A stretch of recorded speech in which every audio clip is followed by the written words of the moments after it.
Et si la santé de notre cerveau ne suivait pas du tout le même calendrier pour tout le monde? Imaginez un peu. Et si, pour les hommes, il y avait une décennie, une période critique qui commençait bien plus tôt qu'on ne le pensait? C'est pile le mystère scientifique qu'on va décortiquer aujourd'hui. On a longtemps pensé que le vieillissement du cerveau, c'était une histoire universelle, la même pour tous. Mais si c'était faux?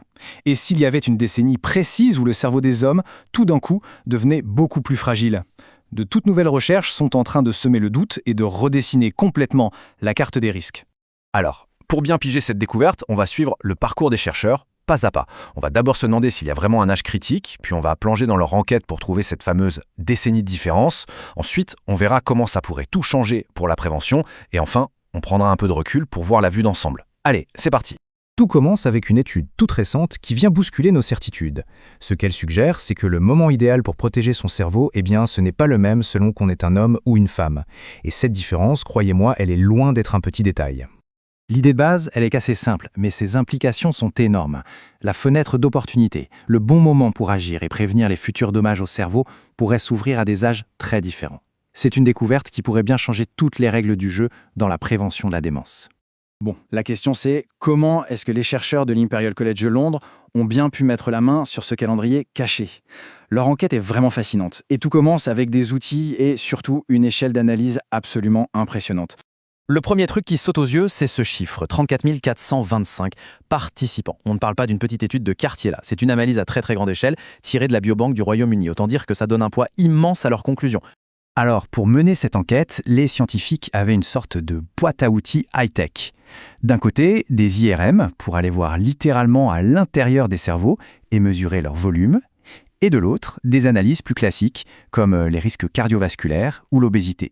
Mais ce qui est super intéressant, c'est ce qu'ils cherchaient à mesurer, la perte de volume de la matière grise. Pour faire simple, la matière grise, c'est un peu les processeurs de notre ordinateur interne, notre cerveau. Si ces processeurs commencent à rétrécir, c'est un signe de vieillissement et un gros voyant orange pour des maladies comme Alzheimer. Et c'est en croisant toutes ces données que les chercheurs ont mis le doigt sur un truc complètement inattendu. La découverte centrale de l'étude, celle qui, d'un coup, éclaire tout le mystère. Accrochez-vous, voici le cœur du réacteur. Pour les hommes, le lien entre les facteurs de risque, comme l'obésité, et le rétrécissement du cerveau est à son maximum dès l'âge de 55 ans.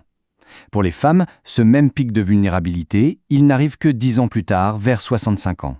C'est ça, la fameuse décennie de différence. Et ça change absolument tout. Et le plus fou dans tout ça, c'est que cette différence d'âge, elle tient la route même chez les personnes qui n'ont pas le gène APE4, qui est pourtant le facteur de risque génétique numéro 1 pour Alzheimer. Ça veut dire qu'on est face à un mécanisme complètement à part qui n'a rien à voir avec cette prédisposition génétique bien connue.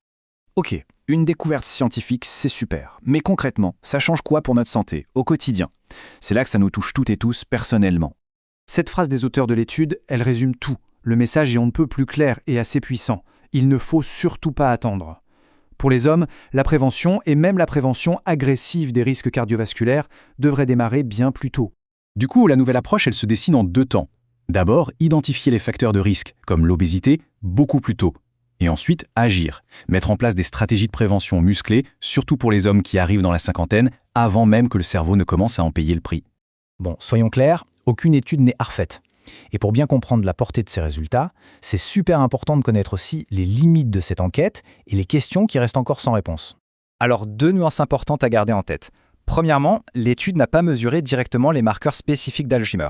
Et deuxièmement, il faut savoir qu'un certain rétrécissement du cerveau est tout à fait normal avec l'âge. Oui, mais les chercheurs ont quand même noté un détail capital. Ce rétrécissement accéléré, il était particulièrement visible dans une zone bien précise, le lobe temporal. Et ça, c'est la zone du cerveau qui est touchée en premier par la maladie d'Alzheimer. Donc même si c'est un indice indirect, ça renforce énormément la pertinence de leur conclusion.